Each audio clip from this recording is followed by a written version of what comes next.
വാങ്ങോ വാങ്ങോ. ഇവിടെ എപ്പോഴും നിറയെ പറയും സാറുടെ വിഷയം. അലമേലു വേണ്ടാം, മലയാളത്തെ കൊല ചെയ്യ വേണ്ടാം. കൊല്ലം കുറെ ആയെങ്കിലും മലയാളം നാവിൽ വഴങ്ങൂല. എങ്കിലും മലയാളി ഫ്രണ്ട്സിനെ കണ്ട അപ്പൊ തുടങ്ങും സാഹസം. ഉള്ള വാങ്ങോ. വീട് കണ്ടുപിടിക്കാൻ ബുദ്ധിമുട്ടിയോ? ഇല്ല, അധികം ആരെയും വിളിച്ചിട്ടില്ല. വാര്യർ സാറ്, പിന്നെ എന്റെ പേഴ്സണൽ പ്യൂൺ രാഘവൻ, രാധ.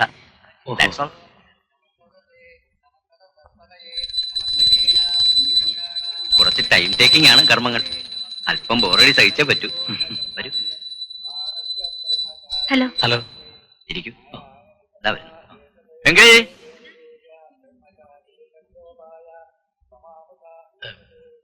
നേരത്തെ എത്തിയല്ലേ?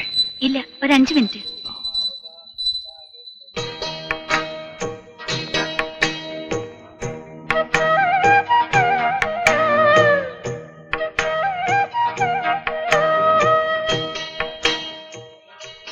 ഈ പ്രസന്റേഷൻ കൊടുക്കുന്ന ചടങ്ങുണ്ടെന്ന് അറിഞ്ഞിരുന്നില്ല.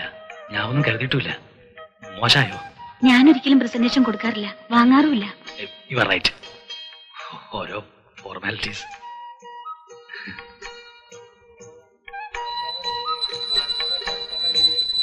താങ്ക് ഗോഡ്, ഒരു വാര്യരായി ജനിച്ചത്ര നന്നായി.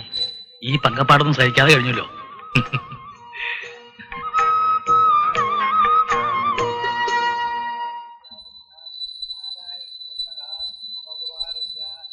ശീഘ്രം പോടാ. കമാൺ, ഊണ് കഴിക്കാം. താഴെ ഇരുന്ന് ഉണ്ണാൻ സൗകര്യമായിരിക്കും. അകത്ത് ടേബിളിൽ ഇരിക്കാം. വരും.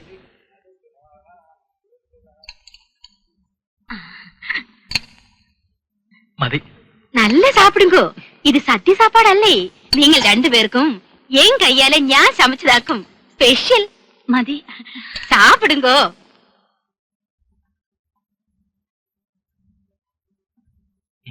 നമ്മുടെ ഇവരുടെ ആചാരങ്ങൾക്ക് മാത്രമല്ല, കറികളുടെ ടേസ്റ്റിനുണ്ട് വ്യത്യാസം.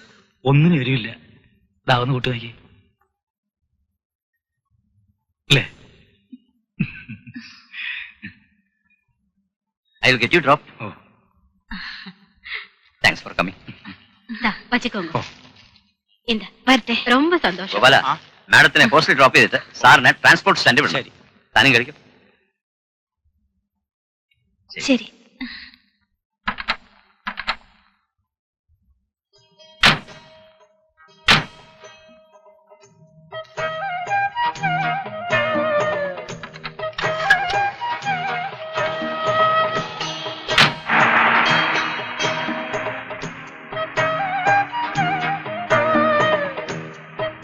ഈ സമയത്ത് സാറിന് ത്രൂ ബസ് ഉണ്ടോ?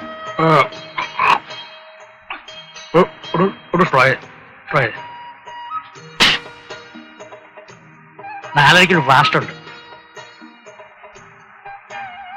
ഓടിത്തിങ്ങി തീരുന്നവരെ സാറിന് ഇവിടെയെങ്ങാനും തങ്ങുന്നതല്ലേ സൗകര്യം? അത് തന്നെ സൗകര്യം. പക്ഷെ കഴിയുന്നിടത്തോളം ഞാൻ ഈ ഹോട്ടലിലൊന്നും തങ്ങാറില്ല. വാടക വീടാണെങ്കിലും ഞങ്ങളൊരു കുടുംബം പോലെ. അവിടെ ചെന്ന് കിടന്നാലേ എനിക്ക് ഉറക്കം വരും.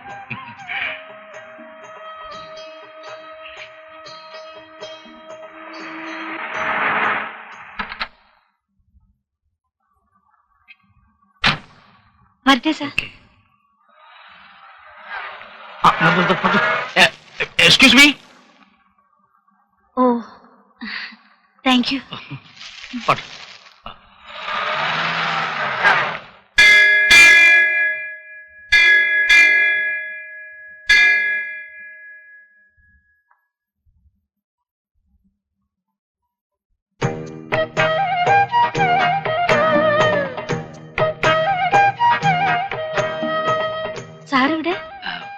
ഇവിടെ ആദ്യമായിട്ടാണ്. രാവിലെ ബസ്സിന് സമയമായതുകൊണ്ട് അവിടുത്തെ അമ്പലത്തിൽ പോകാൻ പറ്റിയില്ല. ഒരു അർച്ചന നടത്തണമെന്നുണ്ടായിരുന്നു. എങ്കിൽ പിന്നെ അതിവിടെ തന്നെ ആയിക്കോട്ടെ കരുതി. മിസ് രാധ ഇവിടെയാണോ പതിവായി തൊഴാറുള്ളത്?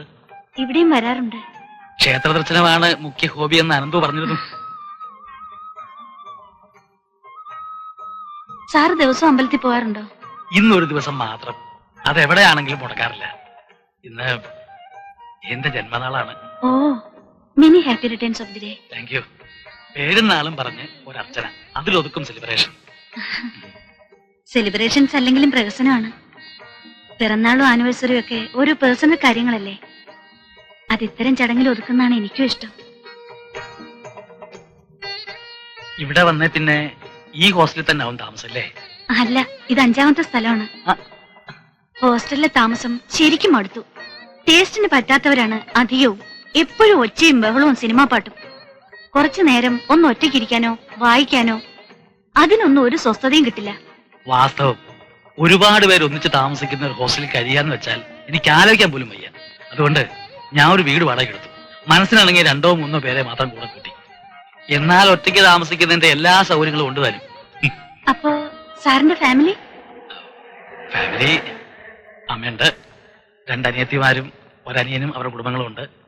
അല്ലാതെ രാധ ചോദിച്ച അർത്ഥത്തിൽ ഒരു ഫാമിലി ആയില്ല ഇതുവരെ.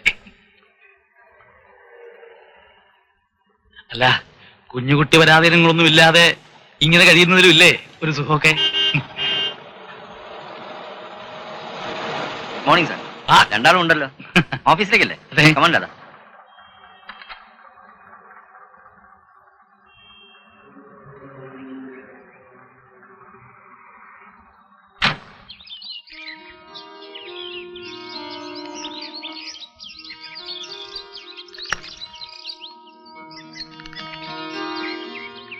നമസ്കാരം. ഇയാള് പിന്നെയും വന്നു. നിങ്ങളുടെ ഈ മൂശേട്ട സ്വഭാവത്തിന് വന്നുകൂടാത്തതാണ്. പക്ഷെ ആള് ശുദ്ധനാണെന്നും എന്ത് എതിർത്ത് പറഞ്ഞാലും ഉപേക്ഷിക്കരുതെന്നും നിങ്ങളുടെ ചെങ്ങാതിമാരെ എന്റെ കാല് പിടിച്ചു പറഞ്ഞു. പിന്നെ ശുദ്ധനാണെന്ന് അവര് മാത്രം പറഞ്ഞുകൊണ്ട് വിശ്വാസമില്ല. ഞാൻ നേരെ നിങ്ങളുടെ നാട്ടിൽ പോയി വീട്ടിൽ പോയി വിസ്തരിച്ച് അന്വേഷിച്ചു. എന്റെ വീട്ടിലോ? നിങ്ങളെ കുറിച്ചറിയാൻ നിങ്ങളുടെ വീട്ടിലല്ലാണ്ട് വേറെ വല്ല വീട്ടിലും പോയി അന്വേഷിക്കാൻ പറ്റുമോ? അയ്യാ, ചെങ്ങാതിമാര് പറഞ്ഞതേ കള്ളമല്ല. നിങ്ങളൊരു ശുദ്ധൻ തന്നെയാണ്. ചെന്ന സ്ഥിതിക്ക് ഒരു കാര്യം കൂടി അന്വേഷിച്ചറിഞ്ഞു.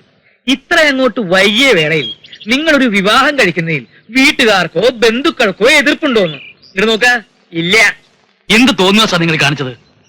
ഇതെങ്ങനെയാ തോന്നിയാസാവുക? ഒരു ആലോചനയായിട്ട് മുന്നോട്ട് പോകുമ്പോ വീട്ടുകാരുടെ ഭാഗത്തുനിന്ന് ഒരു ഇടങ്കോലുണ്ടാവില്ല എന്ന് എനിക്കൊരു ഉറപ്പ് വേണ്ടേ? എന്താ കുട്ടികളിയാ? ഈ പിച്ചച്ചട്ടി ആദ്യം അങ്ങോട്ട് മാറ്റിവെക്കി. 33 കേസുകൾ നോക്കി 16 തെറ്റില്ല എന്ന് എനിക്ക് തോന്നി. അതിൽ നിന്ന് ചെങ്ങാതിമാര് തെരഞ്ഞെടുത്ത 3 ഇത്. പറഞ്ഞോളൂ, ഏതിലാദ്യം തുടങ്ങണം? ഉദ്യോഗമില്ല, ഭൂസ്വത്തുണ്ട്. ഇത് സെക്രട്ടേറിയറ്റിൽ UD, പക്ഷേ 2ാമത്തെ. പിന്നെ ഇത് ടീച്ചറാ, ഹൈസ്കൂൾ. ഈ ഫോട്ടോയിൽ കാണുന്ന പോലെ നല്ല സംഭവം. നല്ല ജിംട്ട ജിംട്ടി ജിംട്ടി. പറയാൻ പറഞ്ഞു.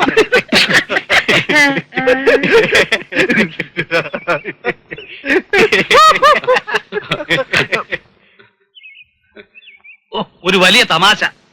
ആരോട് വെച്ചിട്ടാ നിങ്ങൾ ഇയാളെ കയറൂരി വിട്ടിരിക്കുന്നത്? അല്ല, ആരും വിവാഹം കഴിക്കില്ലെന്ന് വ്രതം നിർത്തിട്ടില്ലല്ലോ. എന്നാര് പറഞ്ഞു? പേട് പറഞ്ഞു. അതിന് എങ്കിൽ പിന്നെ ഇണങ്ങുന്ന ഒരാളെ കണ്ടെത്താൻ എനിക്ക് ആരാ ഇണങ്ങാൻ നീ മറിങ്ങോട്ടാണ് തീരുമാനിക്കാൻ? എന്റെ ഇഷ്ടം എന്താ ഇയാളെങ്ങനെ അറിയാ? ഫോട്ടോയും കൊണ്ട് എഴുന്നള്ളിയിരിക്കുന്നു. അഭ്യാസം വേണ്ട. അല്ല, ഞാൻ നിക്കണ പോണോ? തൽക്കാലം പൂ തന്നെ നല്ലത്. ആ ഫോട്ടോ നോക്കട്ടെ. കപ്പിച്ചയ്ക്ക് വേണ്ടി ഊര് കണ്ടുന്ന ബ്രോക്കർമാരെ വെച്ചുള്ള ആലോചന ശരിയാവില്ലെന്ന് ഞാൻ അന്നേ പറഞ്ഞതാ. സാറിന്റെ ഇഷ്ടവും താല്പര്യം എന്താണെന്ന് അന്വേഷിക്കണ്ടേ? അല്ല, അത് പിന്നെ വല്ല വിധവും സാറൊരു കുടുംബമായിട്ട് ജീവിച്ചു കാണാനുള്ള അവരുടെ അത്യുത്സാഹം കൊണ്ട് പറ്റിയൊരു അവസ്ഥ. ഞാനതിൽ ആരോടെങ്കിലും പറഞ്ഞോ എനിക്ക് വേണ്ടി പെണ്ണന്വേഷിക്കാൻ? അതില്ല. എന്നാൽ ഒരു കാര്യം ഞാൻ ഉറപ്പിച്ചു, സാറിന്റെ ഇഷ്ടം എന്താണെന്ന് അറിയാതെ ഇനി ഈ കാര്യത്തിൽ ഒരു തരി പോലും മുന്നോട്ട് പോവില്ലെന്ന്. എന്താ ഇഷ്ടം? അല്ല, എന്ന് വെച്ച് മനസ്സിലൊരു കൺസെപ്റ്റ് കാണുമല്ലോ. എത്ര വൈകിട്ടാണെങ്കിലും ജീവിതത്തിലേക്ക് കടന്നു വരുന്ന ഒരു സ്ത്രീ ഇന്ന രൂപത്തിലായിരിക്കണം, ഇന്ന സ്വഭാവമായിരിക്കണം എന്നൊക്കെ. അങ്ങനെ വലിയ സങ്കല്പങ്ങളൊന്നും എനിക്കില്ലടോ. എന്നാലും ചില പ്രത്യേകതകൾ, പെരുമാറ്റ രീതികൾ, സ്വഭാവ വിശേഷങ്ങൾ, അതുമല്ലെങ്കിൽ ഓരോ കാര്യത്തിലുള്ള അഭിപ്രായങ്ങള്, അങ്ങനെ എന്തെങ്കിലും താല്പര്യം തോന്നായിരിക്കോ? അങ്ങനെ പറഞ്ഞാൽ അതായത് നമ്മൾ എന്തു പറഞ്ഞാലും ശരിയാണെന്ന് തലകുലുക്കി സമ്മതിക്കുന്ന ഒരു സ്ത്രീയെ എനിക്ക് ഇഷ്ടപ്പെടാൻ പറ്റില്ല. അവർപ്പാ. കുറച്ചൊക്കെ ബോൾഡ് ആയിരിക്കണ്ടേ? അവർക്കും വേണ്ട ഒരു വ്യക്തിത്വമൊക്കെ. ശരിയാണെന്ന് തോന്നുന്നത് ശരിയാണെന്ന് ശഠിക്കാനുള്ള ഒരു ചങ്കുറപ്പ്. പക്ഷേ എന്ന് കരുതി ആ ഒരു ഒരു ഒരു ഫെമിനിൻ റേസ് ഉണ്ടല്ലോ, സ്ത്രീത്വത്തിന്റെ കല, അത് നഷ്ടപ്പെടുകയും simple but elegant and proud. കുലീനയും മാന്യയുമായ പ്രൗഢ എന്നൊക്കെ പറയില്ലടൂ. അതന്നെ. ജീവിത പങ്കാളിയെ കുറിച്ച് ഇത്രയും പക്വതയാർന്ന മനോഹരമായ സങ്കല്പം ഞാൻ വേറെ ആരിലും കണ്ടിട്ടില്ല. സമ്മതിച്ചിരിക്കുന്നു സാറേ. Oh wonderful. അതെ, ഈ ഫ്രെയിമിൽ പെടുന്ന ആരെങ്കിലും സാറിന്റെ പരിചയത്തിലുണ്ടോ? ഏയ്, ഞാൻ വെറുതെ ഒരു കോൺസെപ്റ്റ് പറഞ്ഞു എന്ന് വിചാരിച്ച്. ഓ സമ്മതിച്ചിരിക്കുന്നു. ആശാൻ തന്നെ ഗുരു.